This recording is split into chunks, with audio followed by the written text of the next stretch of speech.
अगर भगवान ब्रह्मा इस यूनिवर्स के क्रिएटर और जनरेटर हैं, तो वहीं भगवान विष्णु इस दुनिया के प्रिजर्वर यानी पालक हैं। यह पूरी दुनिया उन्हीं की वजह से चल रही है, जिन्होंने हर युग में अवतार लिया। कहा जाता है कि भगवान विष्णु के 24 अवतार थे। अब तक भगवान विष्णु 23 अवतार ले चुके हैं। कभी वो ह्यूमैनिटी को सेव करने वाले नारायण बने, तो कभी मर्यादा पुरुषोत्तम राम, तो कभी गीता का ज्ञान देने वाले श्री कृष्ण बने। हर युग में उन्होंने धरती पर आकर इंसानों को मुक्ति दिलाई और धरती पर से पाप के बोझ को हटाया। त्रिदेव में सिर्फ भगवान विष्णु ही ऐसे देवता हैं जो इंसान के रूप में धरती पर आए। कहा जाता है कि भगवान विष्णु का 24वां अवतार इसी कलयुग में होगा। जब धरती पर पाप बहुत ज्यादा बढ़ जाएगा, तो उसे खत्म करने के लिए भगवान विष्णु कल्कि अवतार लेंगे। 4 वेदों और कई माइथोलॉजिकल बुक्स में भगवान विष्णु के इन 24 अवतारों को डिस्क्राइब किया गया है। अपने हर अवतार में भगवान विष्णु अलग अलग अस्त्र के साथ दिखे, लेकिन उनका सुदर्शन चक्र उनसे कभी अलग नहीं हुआ, जो इस संसार के बड़े और पावरफुल अस्त्रों में गिना जाता है। ये छोटा सा पावरफुल अस्त्र भगवान विष्णु का मेन अस्त्र है। भगवान विष्णु ने अपने इस चक्र का इस्तेमाल सिर्फ और सिर्फ धर्म की रक्षा के लिए ही किया। इसी वजह से इसे धर्म चक्र भी कहा जाता है। जरूरत पड़ने पर जब भी भगवान कृष्ण सुदर्शन चक्र को बुलाते थे और ये उनकी इंडेक्स फिंगर यानी पहली उंगली में आ जाता था, भगवान विष्णु की उंगली में सुदर्शन चक्र हमेशा घूमता रहता था। ये एक ऐसा अस्त्र था जिसे भगवान स्पिरिचुअल और मेंटल पावर से चलाते थे। सुदर्शन चक्र में 108 नुकीली एज थी, जिससे चंद सेकंड में ही दुश्मन का खात्मा हो जाता था। इस चक्र से भगवान विष्णु ने कितने राक्षसों को मारा था जिनकी कोई गिनती ही नहीं थी। सुदर्शन चक्र एक ऐसा अस्त्र था जो अपना टारगेट पूरा करने के बाद वापस अपनी जगह पर पहुंच जाता था। संसार का कोई भी अस्त्र भगवान विष्णु के सुदर्शन चक्र को डिस्ट्रॉय नहीं कर सकता था। हालांकि भगवान शिव का त्रिशूल सुदर्शन चक्र को रोक जरूर सकता था, उसी तरह से सुदर्शन चक्र भगवान शिव के त्रिशूल को रोक सकता था। सुदर्शन चक्र भगवान ब्रह्मा के सबसे बड़े अस्त्र ब्रह्मास्त्र और ब्रह्मशिरा अस्त्र को भी रोकने की पावर रखता था। भगवान विष्णु का सुदर्शन चक्र एग्जिस्टेंस में कैसे आया, इसके पीछे कई कहानियां हैं। विष्णु पुराण और ऋग्वेद में सुदर्शन चक्र के बारे में बहुत कुछ बताया गया है। कहा जाता है कि जब असुरों ने इंसानों और देवताओं को परेशान करना शुरू कर दिया था, तब सभी देवता भगवान विष्णु के पास पहुंचे थे। सभी देवताओं और गंधर्वों ने भगवान विष्णु से प्रार्थना की थी कि वो उन्हें राक्षसों से मुक्ति दिलाएं और उनका वध करें, यानी कि उनका खात्मा कर दें। लेकिन उस समय भगवान विष्णु के पास ऐसा कोई हथियार नहीं था जिससे वो उन राक्षसों को मार सकें। तब भगवान विष्णु कैलाश पर्वत पर भगवान शिव के पास गए और उनकी पूजा करने लगे। यहाँ भगवान विष्णु ने शिव जी को खुश करने के लिए उनके 1000 नामों का जप करने लगे और महादेव के हर नाम के साथ उन पर एक कमल का फूल चढ़ाने लगे। तब भगवान शिव ने विष्णु जी की परीक्षा लेने के लिए उन 1000 कमल के फूलों में से एक फूल को छिपा दिया।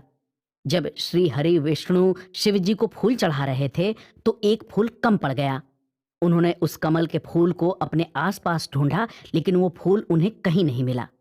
जब भगवान विष्णु को वो फूल नहीं मिला तो उन्होंने अपनी एक आंख निकालकर भोलेनाथ को चढ़ा दी। इस तरह की भक्ति देखकर भगवान शिव बहुत खुश हुए और उन्होंने श्री विष्णु को वरदान मांगने के लिए कहा। तब भगवान विष्णु ने महादेव से ऐसा वेपन मांगा जो इनविंसिबल और अनबिटेबल हो, जिसे कभी कोई हरा न सके। तब भगवान शिव ने अपनी सारी पावर से एक ऐसा चक्र बनाया जिसका कोई राक्षस सामना न कर सके, जो था सुदर्शन चक्र। यह सुदर्शन चक्र भोलेनाथ ने श्री हरि विष्णु को सौंप दिया। सुदर्शन चक्र से सबसे पहले भगवान विष्णु ने असुर श्रीदामा को मारा था, जिसने स्वर्गलोक पर कब्जा जमा लिया था। अपने इस सुदर्शन चक्र से भगवान विष्णु ने कई राक्षसों और असुरों को मारा था। तभी से भगवान विष्णु का नाम सुदर्शन चक्र के साथ जुड़ गया, जो उनके हर अवतार में उनके साथ रहा। माइथोलॉजिकल स्क्रिप्चर्स में सुदर्शन चक्र के इस्तेमाल का डिस्क्रिप्शन कई जगहों पर दिया गया है। कहा जाता है कि जब भगवान शिव की पत्नी माता सती ने यज्ञ में कूदकर अपनी जान दे दी थी, तब भगवान शिव दुखी होकर मां सती की डेड बॉडी लेकर पूरे यूनिवर्स में घूम रहे थे। उस समय भगवान विष्णु अपने सुदर्शन चक्र से मां सती के शरीर के 51 टुकड़े कर दिए थे। मां सती के शरीर के अंग जहां जहां भी गिरे थे, वो आज देवी सती के पवित्र 51 शक्ति पीठों में गिने जाते हैं।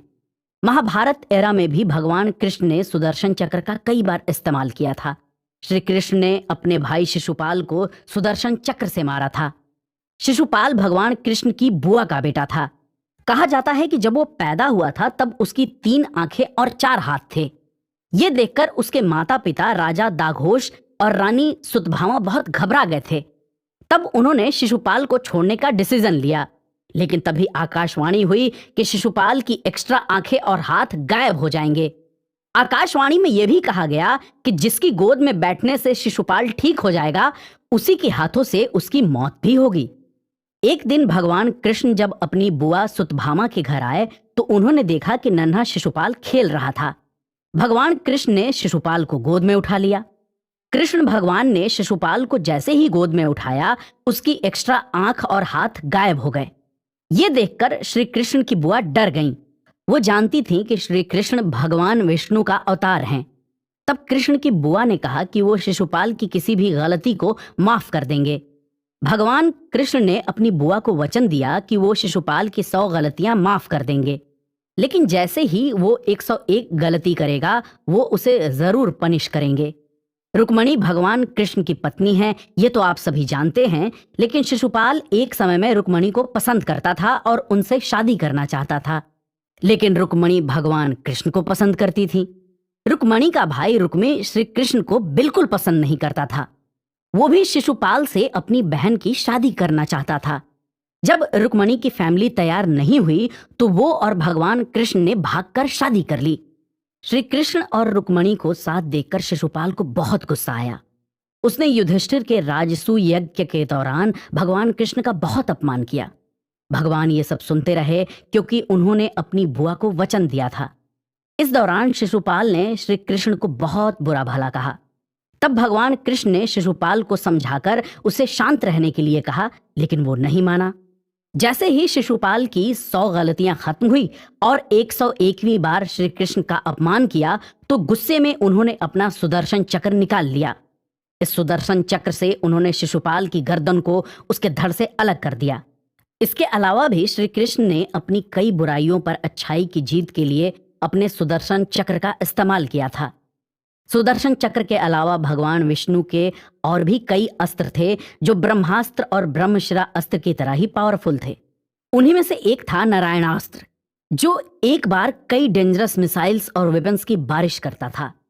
हमारे अगले एपिसोड में हम अपने लिसनर्स को श्री हरि विष्णु के इसी घातक अस्त्र के बारे में बताएंगे।